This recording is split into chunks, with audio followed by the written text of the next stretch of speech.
भक्तों, सावन के महीने में भूलकर भी किसी भी महिला को ऐसे सिंदूर कभी नहीं लगाना चाहिए। इससे पति का जीवन संकट में पड़ सकता है, घर परिवार में क्लेश बढ़ते हैं। भक्तों, हिंदू धर्म सुहागिन महिलाओं के जीवन में सिंदूर का एक खास महत्व है। अक्सर आपने हिंदू धर्म की सभी शादीशुदा महिलाओं को सिंदूर लगाते हुए अवश्य देखा होगा। हिंदू धर्म की मान्यताओं के अनुसार सिंदूर को सुहागिन महिलाओं के सुहाग का प्रतीक माना जाता है। विवाह के समय भी सिंदूर दान की विधि का एक बहुत खास महत्व है। इसके बाद ही विवाह की विधि को संपूर्ण माना जाता है और एक बार विवाह हो जाने के बाद सभी सुहागिन महिलाओं का सिंदूर लगाना जरूरी है। हालांकि बदलते जमाने में कई लोग इसे रूढ़िवादिता मानने लगे हैं और आजकल कई लड़कियों को शादी हो जाने के बाद भी बिना सिंदूर के आपने देखा होगा। लेकिन आपको जानकर हैरानी होगी कि हिंदू धर्म में बनाई गई इन परंपराओं के केवल धार्मिक महत्व नहीं है, बल्कि इसके संदर्भ में कई वैज्ञानिक महत्व भी बताए गए हैं। जो महिला सिंदूर लगाने का पालन अगर नहीं करती है तो ऐसी महिलाओं के पति को कभी भी धन तथा मान सम्मान की प्राप्ति नहीं होती। ऐसी महिलाओं के पति हमेशा बीमारियों से ग्रस्त रहते हैं। ऐसे में हम जानते हैं सिंदूर लगाने के नियम जो हर सुहागिन महिलाओं को जानना चाहिए। तो आइए शुरू करते हैं। भक्तों, नंबर 1, शादीशुदा महिलाओं को सिंदूर सदैव अपने पैसों से खरीद कर लगाना चाहिए। किसी अन्य के पैसे से खरीदा गया सिंदूर अपने माथे पर नहीं लगाना चाहिए। सिंदूर हमेशा अपने पैसों से ही खरीदना चाहिए भक्तों, चाहे कितनी ही बड़ी मजबूरी क्यों ना हो। लेकिन शादीशुदा महिलाओं को किसी दूसरी महिला का सिंदूर अपनी मांग में भरने से बचना चाहिए। किसी दूसरी महिला का सिंदूर मांग में भरने से बहुत ही अशुभ माना जाता है। ऐसा करने वाली महिलाओं के पति को धन संबंधित परेशानियों का सामना करना पड़ता है और पति का काम धंधा चौपट हो जाता है। ऐसा करने से दिन भर दिन पति की आयु घट जाती है। भक्तों, नंबर 3, सुहागिन महिलाओं को किसी मंदिर से तथा माता रानी की चौकी से उपहार में मिले सिंदूर को अवश्य ले लेना चाहिए, क्योंकि शास्त्रों में माता रानी के चरणों से मिला सिंदूर बहुत ही शुभ और पवित्र माना जाता है। इसमें साक्षात माता रानी का आशीर्वाद मिला हुआ होता है, जिससे आपके पति पर कभी संकट नहीं आते। इस सिंदूर को आप अपनी मांग में अवश्य लगाएं। इससे पति की आयु बढ़ेगी, धन वृद्धि होगी, घर में परिवार में प्रेम बना रहेगा। भक्तों, नंबर 4, सिंदूर को कभी भी किसी के सामने नहीं लगाना चाहिए। जब आप सिंदूर को किसी के सामने लगाते हैं तो आपके पति को नजर लग सकती है और आपका प्यार कम हो सकता है। किसी के सामने सिंदूर लगाने से आपके रिश्ते को भी नजर लग सकती है और आपके पति का प्यार घट सकता है। ऐसे में अगर आपको किसी के सामने सिंदूर लगाना पड़े तो अपने सर पर पल्लू जरूर रख लें।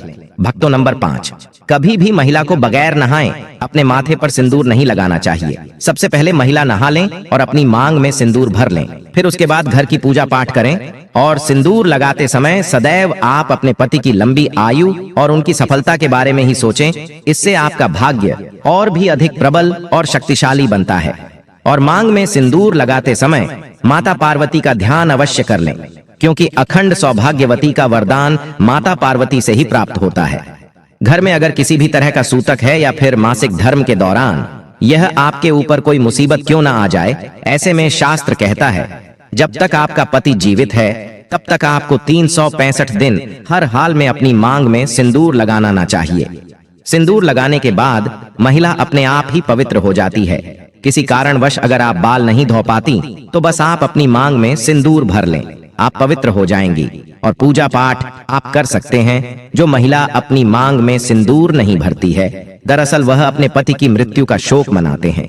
इसीलिए माता सीता कहती हैं मांग अवश्य भरना चाहिए। भक्तों, नंबर 7, सिंदूर का गिरना बहुत ही बड़ा अपशगुन माना गया है। इसीलिए इसे हमेशा ही बच्चों की पहुंच से दूर रखें। सिंदूर को सुरक्षित स्थान पर ही रखें, क्योंकि सिंदूर के गिरने का डर रहता है। सिंदूर जब गिरता है तब पति पर कष्ट आते ही घर में क्लेश बढ़ता है और माता पार्वती क्रोधित हो जाते हैं।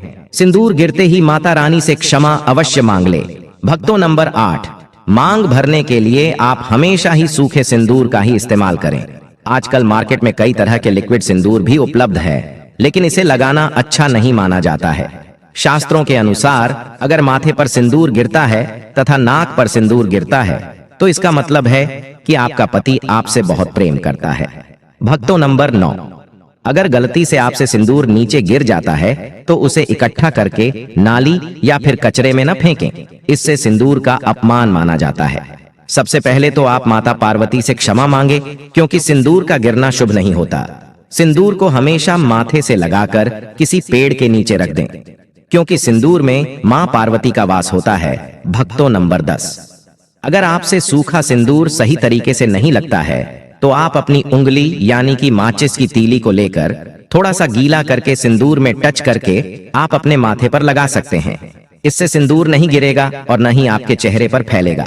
लेकिन याद रहे, सिंदूर आप जितना ज्यादा हो सके तो सूखा ही लगाए। भक्तों नंबर 11, शास्त्रों के अनुसार जो भी स्त्री अपनी मांग का सिंदूर को अपने बालों के पीछे छिपा लेती है तो उसके पति को समाज में मान सम्मान नहीं मिल पाता। जिस ऊंचाई को छूना चाहते हैं वहां तक पहुंच ही नहीं पाते और हमेशा असफल ही रहते हैं समाज में, तथा रिश्तेदारों के बीच में वह हमेशा छुपे रह जाते हैं। इसीलिए सिंदूर आप जितना लंबा लगाएंगे और आगे की तरफ माथे पर लगाएंगे तो आपके पति का भाग्य उतना ही अच्छा प्रबल दावेदार होगा। क्योंकि भक्तों, सिंदूर छुपाने से माता पार्वती का घोर अपमान माना जाता है। इसीलिए भक्तों, कम से कम थोड़ा सा सिंदूर आगे माथे की ओर अवश्य लगा लें, क्योंकि मित्रों, माथे पर सिंदूर लगाने से इस तरह की शक्तियां जागृत रहती हैं तथा ब्लड सर्कुलेशन कंट्रोल में रहता है।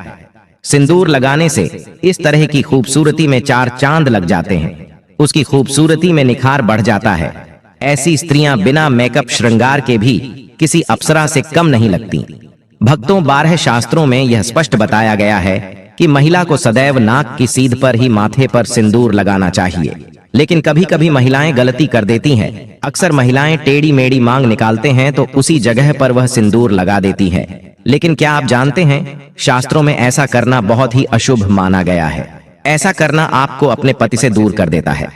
भक्तों नंबर 13, सभी कन्याएं इस बात का जरूर ध्यान रखें कि जो विवाह के समय उन्हें मांग में सिंदूर लगाया जाता है वह सिंदूर उन्हें हमेशा संभाल कर रखना चाहिए। और जब कोई विशेष कार्य या कोई विशेष पूजा आपके घर में हो तो उस समय थोड़ा थोड़ा उस सिंदूर को आप जरूर लगाएं। इससे विवाह के समय जो आपको विशेष आशीर्वाद मिलता है वह हमेशा आपके कार्यों में आपको सफलता दिलाता है तथा आपके परिवार में खुशियां और सुख समृद्धि बनाए रखता है। भक्तों नंबर 14, सिंदूर की डिबिया में आपको हमेशा 1 रुपये का सिक्का जरूर रखना चाहिए या चांदी का सिक्का भी आप रख सकते हैं। बहुत ही शुभ और पवित्र माना जाता है। ऐसा करने से आपको माता पार्वती का आशीर्वाद मिलता है तथा घर में माता लक्ष्मी का वास होता है। भक्तों नंबर 15, कई महिलाएं ब्यूटी पार्लर जाती हैं और वहां जो भी महिला या मेकअप करने वाली होती है तो ऐसे में वह खुद ही आपकी मांग में सिंदूर लगा देती है। लेकिन ऐसा करना अशुभ माना गया है। ऐसे में आप उन कर्मचारियों को जानते भी नहीं है, उनका आचार व्यवहार आपको नहीं पता है, फिर भी आप उनसे सिंदूर लगवाते हैं, जो कि सही मायने में ऐसा करना सही नहीं होता। हमेशा सिंदूर आपको खुद को लगाना चाहिए या फिर अपने पति के हाथों से लगवाना चाहिए। भक्तों, अगर आपको सपनों में सिंदूर दिखाई दे तो यह बहुत ही शुभ माना जाता है। सपने में मांग में सिंदूर का दिखाई देना ऐसा माना जाता है कि इससे आपको आपके मायके से बहुत बड़ी खुशखबरी मिलने वाली है। और अगर कोई अशुभ आपके साथ होने वाला होता है तो वह भी टल जाता है। और अगर कुंवारी स्त्री को सपने में खुद को सिंदूर लगाते हुए दिखाई दे तो इसका मतलब है कि उसकी शादी उसके मनपसंद व्यक्ति से होगी जो उन्हें पसंद हो।